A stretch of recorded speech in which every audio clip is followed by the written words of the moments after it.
قررت اتهور يا جماعة واقص شعري. ما ادري واسوني واسوني على مود اقصه، بس هو كلش خفيف يعني. المهم على مود اقصه صحيح. شوفوا شنو راح اسوي. راح من هاي افرقه من النص هيج. تمام شايفين؟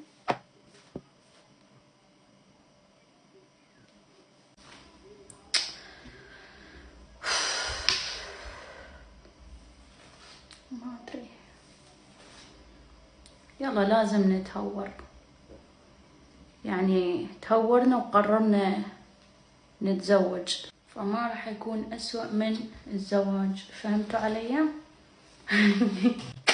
وقاعدة هاي شو اسوي هسه؟ بالنهاية اربطه.